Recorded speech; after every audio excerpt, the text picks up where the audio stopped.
Salut les fragiles! Respecte les abonnés un peu toi aussi s'il te plaît hein. Bon, j'espère que vous allez bien les constructeurs. Ça y est, on commence à rentrer dans l'hiver et commence à faire bien froid. D'ailleurs je sais pas pourquoi on continue à tourner dehors, il fait super froid, moi perso je me l'écaille là. On n'a pas de studio en intérieur pour l'instant, je te le rappelle hein. Tiens, si on montait une cagnotte pour faire croire qu'on va prendre un studio et qu'en fait on garde l'argent pour partir en vacances. Non, n'y pense surtout pas. On se retrouve aujourd'hui pour un nouveau tuto. Ça faisait longtemps, franchement, ça fait plaisir d'y revenir. Avant de commencer cette vidéo, je vous invite évidemment à vous abonner pour être au courant de nos prochaines vidéos et également pour aider à faire grandir la chaîne. Avec nos analystes de la cabane, soit Gaston et moi-même, on a fait une découverte incroyable qu'on va présenter au prochain prix Nobel. Il s'agit du fait que plus la température baisse et plus le taux de lèvres gercées augmente. Mais bon, vu qu'on est des gentils, Tom le gentil, son super pouvoir c'est d'être super gentil. Vous allez donc découvrir aujourd'hui comment réaliser un baume à lèvres de qualité supérieure. Grâce à ça, vous allez pouvoir passer un hiver avec des babines tout à fait pimpantes et impeccables. Pour cela, vous avez besoin d'une cuillère à soupe de beurre végétal, comme par exemple du beurre de karité, une cuillère à soupe d'huile végétale, comme par exemple de l'huile de coco, qu'on ne vous présente plus sur cette chaîne, tellement on l'a utilisé énormément de fois. Mais bon, on la connaît, hein. Tu vas faire un rappel à la fin de cette vidéo pour expliquer les bienfaits de ce produit, histoire d'augmenter la durée de la vidéo. Oui. Et enfin, une demi-cuillère à soupe de cire. Vous pouvez évidemment utiliser de la cire d'abeille, mais pour nos amis les véganes, il y a également la cire de riz ou la cire de candélila qui peut être très utile.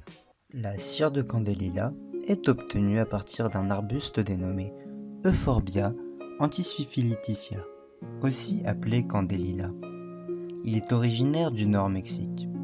Sa cire protège la plante de son milieu et évite une évaporation excessive. Elle est composée d'hydrocarbures, d'ester, d'acides gras libres d'alcool et de résine. Cette cire dure naturelle est principalement utilisée par l'industrie cosmétique et pharmaceutique pour la fabrication des sticks. On peut également l'utiliser dans des émulsions d'eau ou d'huile. Elle est également utilisée dans certaines gommes à mâcher, comme la Dancing Fire à la cannelle. Souvent utilisée conjointement avec la cire de carnauba, la cire d'abeille et d'autres cires, elle améliore le toucher, le collage et la finition. J'ai d'ailleurs le père d'un ami qui réalise du miel et de la cire d'abeille. Donc, je vous mets le lien en description pour que vous puissiez les contacter au cas où vous seriez intéressé. Vous pouvez également ajouter un petit peu de vitamine E à votre mélange, mais ça reste quand même plutôt optionnel. Et n'oubliez pas également de vous munir d'un petit pot pour stocker votre mélange, ainsi que d'une casserole et d'un saladier ou bien d'un bol pour réaliser votre bain-marie. Bon, ça y est, on a tout ce qu'il faut, on va pouvoir envoyer la sauce. Hein ?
Pikachu, attaque fatale foudre! Mais vous fumez, monsieur. Une fois que vous avez réalisé votre mélange, vous pouvez le laisser reposer 1 à 2 heures à température ambiante. Ensuite, vous pouvez l'utiliser sans problème. La texture et le goût sont vraiment très agréables et en plus, vous pouvez le conserver entre 10 à 12 mois. Ce qui vous laisse largement le temps de tout manger. Faut vraiment que tu arrêtes de vouloir tout manger, vraiment. C'est un problème, ça. Hein. Non, du coup, ça vous laisse vraiment le temps pour l'utiliser pendant cet hiver. Au niveau du prix, ça va vous revenir à peu près entre 1 et 2 euros, je dirais, sachant que la plupart des ingrédients sont utilisables dans tout un tas d'autres recettes super pratiques et super utiles. Des recettes qu'on vous invite d'ailleurs déjà à regarder sur notre chaîne, il y en a plein partout, vous allez passer un super moment, vous allez prendre soin de la planète et de votre corps, sachant que votre corps est un temple, c'est super important, il faut prendre soin de soi. Oui monsieur, c'est le Père Noël qui l'a dit, non c'est pas vrai, c'est moi qui le dis. Oui. Mais vous fumez, monsieur. Passons à présent en revue les différents bienfaits et l'utilisation des différents ingrédients qu'on a dans cette recette. C'est parti pour la petite minute informative. La minute informative de la cabane, un moment ludique et agréable.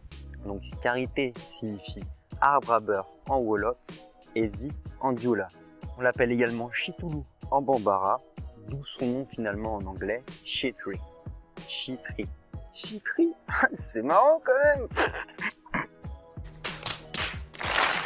Ce qu'il faut savoir, c'est que les fruits du karité ne vont apparaître que seulement au bout de 15 ans, ce qui est un temps assez long.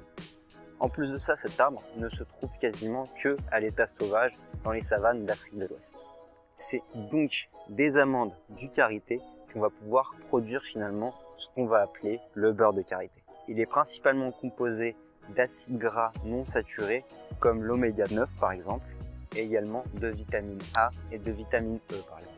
Il a les caractéristiques suivantes en cosmétique. Il est antioxydant, nourrissant, cicatrisant, régénérant et enfin protecteur. On comprend donc bien son utilité et son efficacité dans un baume à lèvres. En plus de ça, ça sent bon, c'est super efficace, vraiment un produit miracle.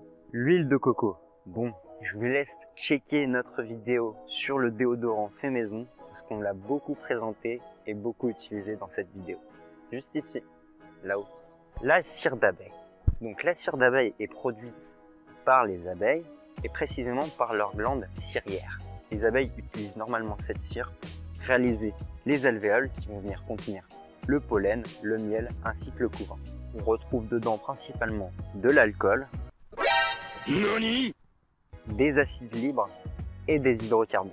La cire d'abeille a des propriétés nourrissantes et adoucissantes, ce qui en fait également un produit de qualité pour les cosmétiques. L'une des utilisations principales dans ce mélange notamment est de venir lier les différents éléments entre eux pour créer un mélange. Certes solide, mais tout à fait facile finalement à appliquer et utiliser. On en retrouve également dans la recette de la crème solaire maison qu'on a déjà réalisée. C'était là un peu plus qu'une minute informative de la cabane. Un moment fun et ludique. Vous êtes maintenant fin prêt pour réaliser un baume à lèvres de qualité qui vous permettra de passer l'hiver avec des lèvres toujours plus pimpantes et résistantes. Oh yeah! On espère vraiment que cette vidéo vous aura plu et vous permettra de réaliser votre prochaine recette de cosmétiques fait maison. On fera des petits sondages prochainement sur Instagram pour vous demander quelles sont les recettes et sujets que vous voulez qu'on aborde dans les prochaines vidéos. Alors n'hésitez pas à vous abonner à l'Instagram de la cabane. On compte également sur vous pour lâcher un super like ainsi que pour partager cette vidéo, d'une part pour nous aider à faire grandir la chaîne, mais également ce serait vraiment un super cadeau de Noël. Bon, on vous dit à la semaine prochaine pour une nouvelle vidéo avec toujours plus d'écologie, de fun, de bêtises et puis de moi-même aussi. Allez, à bientôt les petits potes!